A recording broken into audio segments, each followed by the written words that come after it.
कि अचानक से बाबे कहता है कि ओए मैंने एक कुड़ी लाइन दे रही हो देख। मैं साला फिर शुरू हो गया। फिर कहता है एकदम से ओए अब तो मैंने किस भी दे रही है जल्दी देखो। मैंने कहा तू बहुत बड़ा शाहरुख खान है ना जो ऐसी चलती फिरती लड़कियां तुझे किस करने लगी। लेकिन जब मैंने देखा तो सच में एक लड़की किस दे रही थी यार उसे।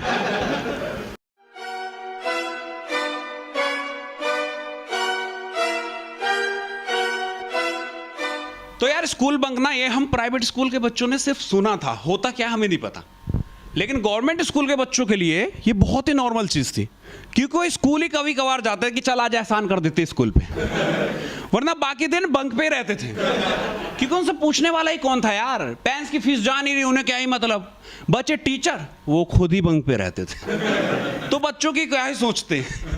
लेकिन हम प्राइवेट स्कूल के बच्चों के लिए बंक मारना तो छोड़ो यार, एक दिन बिना बता छुट्टी भी करते थे ना, तो घर पे स्कूल वाले ऐसे कॉल करते थे कि भाई साहब ये क्या पाप करवा दिया आपने, सॉरी पर अब आपका बच्चा आईएएस नहीं बन पाएगा। और हम छोटे से थे, हमें लगता था सच में यार कोई बहुत बड़ा पाप कर दिया हमने छुट्टी करके, तो बंक पे क्या ही जाते। लेकिन फिर हमारी दोस्ती ना एक गवर्नमेंट स्कूल वाले बच्चे से हुई जो हर दिन बंक पे जाता और वहां के सारे इंटरेस्टिंग किस्से आके हमें सुनाता कि हाँ आज हमने ये किया। हमने कहा वाह यार ये तो बहुत कूल जिंदगी जी रहा है। और एक हम प्राइवेट वाले गुलाम। इस पे मेरा दोस्त बाबे कहता है कि ओए अब हम भी इस गुलामी की बेड़ियों को तोड़ेंगे और बंक पे जाएंगे। मैंने कहा ओए बाबे ओए ये क्या बोल दिया भाई, सॉरी बोलो सब वापस ले। हमें यहाँ एक दिन की छुट्टी भी करनी होती है तो एप्लीकेशन लिख के देते हैं, और तू ऐसे झटका मार के बंक पे जाने की बात कर रहा है। इस पे वो गवर्नमेंट स्कूल वाला दोस्त हंस पड़ा। सच में छुट्टी के लिए एप्लीकेशन लिखते हो तुम लोग, सच में गुलाम हो भाई। लेकिन उसकी इस हंसी ने ना मुझ में गुस्से के साथ साथ हिम्मत भर दिया। मैंने कहा अब चाहे कुछ भी हो जाए बंक पे जरूर जाऊंगा, क्योंकि बात अब सेल्फ रिस्पेक्ट पे आ गई है। कौन सी सेल्फ रिस्पेक्ट पता नहीं यार, 10th क्लास में थे कुछ भी नहीं उखाड़ा जिंदगी में, लेकिन फिर भी अंदर से फटी पड़ी है भाई, बाहर से फुल हवा दिखा रहे हैं। और मेरे सारे दोस्त भी कि हाँ भाई बिल्कुल जाएंगे भाई, बात सेल्फ रिस्पेक्ट पे आ गई है, सिवाय छमिया को छोड़ के, क्योंकि उसकी बाहर से भी फट गई। कहता है तुम लोग जाओ यार, मुझे तो बस आके स्टोरी सुना देना, मेरे लिए वही बहुत है। और हमने भी उसे फोर्स नहीं करा, क्योंकि हमारा ही फर्स्ट टाइम था यार, जब हमारी फट रही थी तो उसका तो बनता था। तो फिर हम लोगों ने मिलकर प्लान बनाया कि इस सैटरडे हम सब बंक पे जाएंगे, और जो हमारा दोस्त है गवर्नमेंट स्कूल वाला गोलू, वो हमें गाइड करेगा कैसे कैसे जाना है। क्योंकि यार हम कुएं के मेंढक थे, हमने अकेले मोहल्ला नहीं घूमा था, तो दिल्ली क्या ही घूमते। तो सैटरडे वाले दिन सुबह सुबह हम सब स्कूल के बगल वाले पार्क में मिले और वहां से सीधा बस स्टैंड पहुंचे, क्योंकि गोलू हमें वहीं मिलने वाला था। तो बस स्टैंड पहुंचते ही गोलू की एकदम से आवाज आई कि ओए फटाफट भाग के आ जाओ। और वो तेज स्पीड में चलती हुई बस, जिसमें एक पैर रखने तक की जगह नहीं थी, उस पे एक हाथ से उसने रॉड पकड़ा और एक पैर रख के लटक गया। हमें लगा वो कोई स्टंट दिखा रहा है, हम रुक के ताली बजाने लगे। लेकिन फिर समझ में आया वो भी हमें ऐसे ही भाग के चढ़ने के लिए बुला रहा था। लेकिन हम प्राइवेट स्कूल के बच्चे यार, खाली रुकी हुई बस में भी चढ़ते वक्त गिर जाते थे। ऐसे बस में चढ़ते तो मौत कन्फर्म थी हमारी, तो हम लोग हिले तक नहीं। फिर वो वापस वहां से भाग के आया, क्यों क्या हो गया तुम लोगों को, जाने का मन नहीं है क्या बंक पे? इतनी खाली बस निकल गई। नहीं, हम सबके मुंह से एक साथ निकला, ये खाली थी? बाहर तक बच्चे लटक रहे थे। तो कहता अगर एक पैर रखने की भी जगह है ना तो उसे खाली ही कहते हैं। और ये बात वो रिलेट कर सकते हैं जो दिल्ली के बदरपुर और संगम विहार जैसे इलाके से ना लाजपत नगर के गवर्नमेंट स्कूल में पढ़ने जाते थे। जब ब्लू लाइन बस चलती थी ऐसी बाहर तक लटक के जा रहे होते थे, क्योंकि यार ड्राइवर ना बस रोकता नहीं था, क्योंकि ये स्कूल के बच्चे उन्हें 1 रुपए तो देते नहीं थे, फुल स्टाफ चलाते थे। ऊपर से कोई कंडक्टर कुछ बोल देना तो बहुत बुरी तरह मारते थे उसको। पर हम प्राइवेट वालों को ऐसा कुछ सीन का पता ही नहीं था, हम हिले तक नहीं। मैंने कहा यार पहले बस तो रुकने दे। तो कहता तेरा बाप क्या कोई गुंडा है जो बस आके रुकेगी? ऐसे चढ़ना पड़ता है। हमने कहा रहने दो फिर, ऑटो से चल लेते हैं यार। तो कहता पैसे है तेरे पास? मैंने कहा नहीं, हिम्मत है चल कोशिश करते हैं। तो करीब 4-5 बस पे हमने ट्राई करा और हर बार सिर्फ गोलू चढ़ जाए, हम उसके पीछे पीछे आधे किलोमीटर तो भागते रह जाते। फिर गोलू ने कहा ऐसे नहीं चढ़ पाओगे। उसने हमें कुछ ट्रिक बताया बस में चढ़ने का और बोला कि अब मैं सबसे पहले बस में चढ़ जाऊंगा और तुम लोग अपना अपना एक एक हाथ देना, मैं खींच के सबको अंदर कर दूंगा। मैंने कि ये मस्त प्लान है। तो प्लान के हिसाब से नेक्स्ट बस आई और सबसे पहले उसमें गोलू चढ़ गया। उसके पीछे था पंडित, उसने पंडित का हाथ पकड़ा और खींचा, पर पंडित खींचा ही नहीं। वो रोड पे बस के साथ साथ घिसड़ता हुआ चला जा रहा है। हमें लगा ये फिर से कोई स्टंट दिखा रहा है। हम रुक के फिर से तालियां बजाने लगे। पर थोड़ी देर बाद पंडित की चीख सुन के समझ में आ गया कि ये स्टंट नहीं, एक्सीडेंट। फिर गोलू ने उसका हाथ छोड़ दिया और वो लाश की तरह रोड के किनारे बिछ गया। हम भाग के पंडित के पास गए तो देखा उसका घुटना छिल गया बेचारे का, और फुल पैंट जो थी वो हाफ हो गई। आधी पैंट फट गई और हमारी पूरी गांड। हमने कि रहने दे भाई, हमारे बस की बात नहीं है, हम यहीं घूम के घर चले जाएंगे। तो गोलू कहता है कि एक और प्लान है मेरे पास, अगर तुम लोग बोलो तो। हमने कि बता भाई। कहता ट्रेन से चलोगे लेकिन उसके लिए तुम्हें थोड़ा पैदल चलना पड़ेगा।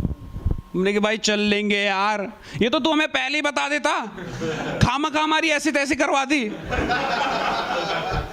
मैंने कि चलो फिर अब पंडित को घर भेजते हैं और हम लोग बंक पे चलते, क्योंकि पंडित बहुत तकलीफ में था, चीख रहा था, दोस्तों का सहारा लेके चल रहा था। लेकिन घर भेजने की सुनते ही एकदम सही से चलने लगा। क्या बस सिर्फ घुटना ही तो छिला है, पैर थोड़ी ना कट गया जो घर भेजने की बात कर रहे हो। मैं भी जाऊंगा बंक पे। मैं चलो फिर तो कोई टेंशन ही नहीं। तो फाइनली हम लोग लोकल ट्रेन पकड़ने के लिए स्टेशन की तरफ पैदल पैदल चलने लगे। और अभी भी फुल बकचोदी के बाद भी खुश थे हम लोग, क्योंकि एकदम आजाद परिंदे वाली फीलिंग आ रही थी। कि तभी अचानक से गोलू ने एक स्कूल के बच्चे को पीट दिया। ऐ वही। हमने किसे क्यों मारा? कहता खौफ बिठाने के लिए सब करना पड़ता है। हमने किया अच्छा। तो हमारे आगे भी दो स्कूल के बच्चे जा रहे थे, हमने उन्हें पीट दिया कि खौफ तो बिठाना पड़ेगा। पर गोलू की फट गई। कहता भाई इसे क्यों मारा? हमने कहा भाई खौफ बिठाने के लिए। कहता भाई तुम्हें नहीं पता सालों, ये 2 नंबर स्कूल के बच्चे थे, ये इनका इलाका है, कुत्ते की तरह मारेंगे, भागो। मैंने कहा अच्छा ऐसा कुछ भी होता है? कहता बहुत कुछ होता है, बिना मुझसे पूछे कुछ मत करना। तो हम फटाफट भाग के स्टेशन पहुंचे और वहां पे फिर डिसाइड करने लगे कि कहाँ जाए। तो गोलू कहता है कि आंदोलन में चलोगे कि एक तो लोकल ट्रेन के रूट में ही है, तो वहां से उतर के हम सीधा आसानी से पहुंच जाएंगे, फ्री का फुल खाएंगे, एंजॉय करेंगे और आ जाएंगे। क्योंकि तब ना अन्ना हजारे जी का आंदोलन चल रहा था और वो दिल्ली के रामलीला मैदान में था, तो आप सदर बाजार स्टेशन से सीधा पैदल पैदल जा सकते थे। तो हमने कि चलो फिर ठीक है चलते। तो फाइनली लोकल ट्रेन आई, उसमें बैठे और आधे घंटे में हम सदर बाजार स्टेशन पहुंचे और वहां से पैदल पैदल रामलीला मैदान के लिए निकल गए। थोड़ी दूर चलने के बाद गोलू कहता है कि यार तुम लोग यहीं रुको, मैं फ्रेश होके आता हूँ शौचालय से। उसके साथ जाट, पंडित और भाटी भी फ्रेश होने चले गए। मैं और बाबे वहीं रोड पे खड़े होकर बिल्डिंगों को देख रहे कि वाह सब कुछ नया नया सा लग रहा है। कि अचानक से बाबे कहता है क्यों है मैनू एक कुड़ी लाइन दे रही हो, देख। मैं साला फिर शुरू हो गया। फिर कहता है एकदम से ओए अब तो मैनू किस भी दे रही है, जल्दी देखो। मैंने कहा तू बहुत बड़ा शाहरुख खान है ना, जो ऐसी चलती फिरती लड़कियां तुझे किस करने लगी। लेकिन जब मैंने देखा तो सच में एक लड़की किस दे रही थी यार उसे। मैंने कहा बाबे तेरी लॉटरी लगी है। मैं तुरंत ही पेन पेपर निकाला, ले नंबर लिख के फेंक दे। कि तभी एक और लड़की आई उस खिड़की पे और मुझे किस करने लगी। बाबे शॉक्ड, क्यों है वो सपना अपना तो न देख रही हम। साले गरीब, छोटी सोच। असली दिल्ली है ये, मॉडर्न लोग रहते हैं यहाँ, आम बात है। कहता तुझे कैसे पता? मैंने कहा मेरे भैया बता रहे थे कि इसी मोहल्ले के लड़के पागलों की तरह पीछे पड़े रहते हैं लड़कियों के। बाहर जाके देखो फुल ऑन इक्वालिटी है, अगर वहां लड़कियों को पसंद आए तो वो खुद जाके सामने से अप्रोच करती है। तो बाबे कहता चले बात करें। मैंने कहा चलो फिर। हम रोड क्रॉस करके उसके पास गए और उसका नाम ही पूछा था कि एक बंदा आ गया कि हाँ भाई क्या चाहिए। हमारी गांड फट गई। उन्होंने कहा भाई ये तो लड़की का कोई रिश्तेदार है, पिटे अब तो। हमने कि कुछ नहीं भैया ऐसी। तो कहता लड़की से क्या बात कर रहे थे? हमने कि भैया कुछ नहीं, वो खुद ही बुला रही थी। कहता हाँ तो बताना फिर, कौन सी पसंद आई, मिलवा देता हूँ। मैंने कि भैया ने मॉडर्न बताया था, इतना भी नहीं बताया था। कि तभी गोलू वहां आ गया। क्यों है, तुम लोगों को वहां रुकने के लिए बोला था ना, तो यहां क्या कर रहे हो? मैंने कहा गोलू चुप रहे, अबे लड़की सेट हो गई यार। गोलू कहता अबे साले तुझे नहीं पता है कौन सी जगह है? मैं कौन सी जगह? कहता जीबी रोड है। हमें पता ही नहीं कुछ, हमने कोई सा भी रोड, हमें क्या। मुझे लगा ये साला हमें डरा के खुद का कनेक्शन जोड़ने की सोच रहा है। कहता अबे साले समझ, यहां तमंचे पे डिस्को होता है। पर मुझे यकीन नहीं हो रहा था। मैंने कहा यार सच में वो सब तो छुपा के करने की चीजें ना, ऐसे खुलेआम कब से होने लगा? कहता है ऐसा ही है बस। और सच में यार वहां कोई भी जाए ना फर्स्ट टाइम यकीन नहीं कर पाएगा कि ऐसा कुछ होता है खुलेआम, क्योंकि सामने पुलिस चौकी है, नीचे फुल मार्केट लगी हुई है। पर हमें क्या करना था, हम फटाफट वहां से निकले और सीधा आंदोलन में पहुंचे, फ्री का फुल माल खाया और एग्जैक्ट टाइम पे अपने घर पहुंच गए। किसी को कुछ पता नहीं चला, हम फुल खुश, संडे एंजॉय करा। मंडे को बहुत सारी कहानी के साथ स्कूल पहुंचे तो वहां अलग ही बकचोदी चल रही है। टीचर ने हमें प्रेयर से ही बाहर निकाल दिया कि जाके वहां खड़े हो जाओ। गंदे बच्चे, और कोई कुछ नहीं बता रहा, सब एक एक करके आते कि अच्छा यही लोग है क्या, शेम ऑन यू पीपल, और चले जाते। पर हमें समझ में आ गया था कि बंक की सबको पता चल गई है। और ये तो होना ही था क्योंकि हमारे ग्रुप का जो ब्रेन था छमिया, हम उसके बिना बंक पे गए थे। तो हमसे दो गलती हो गई। फर्स्ट ये कि हमने जो बंक के लिए मीटिंग पॉइंट रखा था ना, वो स्कूल के बगल वाले पार्क में रखा था। तो कितने ही बच्चों ने हमें सुबह सुबह देख लिया था। और दूसरी गलती कि पूरा ग्रुप ही एक साथ गायब था, तो टीचर को अपने आप डाउट हो गया। उन्होंने बच्चों से पूछा कि ये लोग क्यों नहीं आए हैं? तो लड़कों ने तो कुछ नहीं बोला, लड़कियों ने बोल दिया कि सुबह सुबह तो मैम हमने इनको देखा था, ड्रेस में ही थे, अब आए क्यों नहीं पता नहीं। फिर तो अपने आप ही सब कुछ क्लियर हो गया। पर हम लोग बेशरम बच्चे थे ऐसे भी स्कूल के यार। हमें प्रिंसिपल पनिशमेंट देके गई कि धूप में खड़े रहोगे। हम वहां भी जमीन पे बैठ के और लकड़ी के टुकड़े से जीरो कट्टा खेल रहे हैं और आपस में लड़ रहे हैं कि मैं जीता तू हारा। कि तभी अचानक से प्रिंसिपल मैम, मेरी क्लास टीचर, पीटीआई सर और दो फालतू के टीचर गुस्से में हमारी तरफ आने लगे। हम उन्हें देख के तुरंत ही खड़े हो गए। तो आते ही प्रिंसिपल मैम कहती है कि कल तुम लोग कहाँ थे? पर हमने अभी भी हार नहीं माना था। हमने कि हम आज के जनरेशन के स्मार्ट बच्चे यूं फुद्दू बना देंगे इस पढ़ी लिखी प्रिंसिपल को। हमने कि मैम हम कल स्कूल ही आ रहे थे साथ में कि अचानक से एक पागल गाड़ी वाला आया और पंडित को उड़ा दिया। तो हम लोग इसको हॉस्पिटल लेके चले गए, इसलिए नहीं आ पाए मैम। और तब तक पहले पंडित बिल्कुल सही था। ये सुनते ही फुल ऑन उसकी ओवर एक्टिंग चालू, पेड़ पकड़ रहा है कि बहुत दर्द है, बैठ ही जाता हूं। पर मैम गुस्से में थी, कहती है चल चोट दिखा।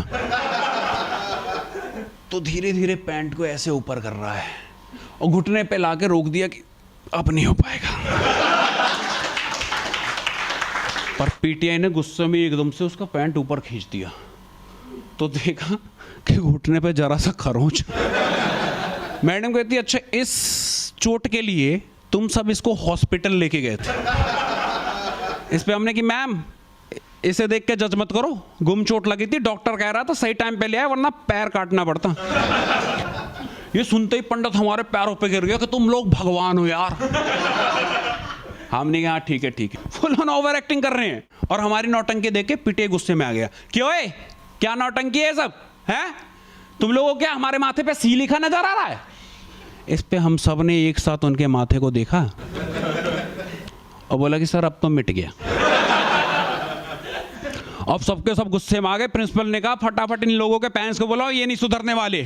ये सुनते हैं हम प्रिंसिपल के पैरों पे गिर गए कि मैम ऐसा अनर्थ मत करो। पर पत्थर दिल प्रिंसिपल ने पेरेंट्स को बुला लिया। मम्मी आते ही मुझे देख के खूब तेज तेज रोने लगी। मैंने कहा मम्मी सॉरी प्लीज मत रो, अब नहीं जाऊंगा बंक पे। कहती नहीं देख तेरे को कितनी धूप में खड़ा रखा है, पूरा मुंह काला पड़ गया। मैंने कहा अच्छा इसलिए रो रही हो? माँ बहुत स्वीट होती है यार। फिर हमारे प्रिंसिपल ने लास्ट वार्निंग दी, कि अगर नेक्स्ट टाइम से कुछ ऐसा हुआ ना, तुम लोगों को स्कूल से निकाल दिया जाएगा। Thank you guys.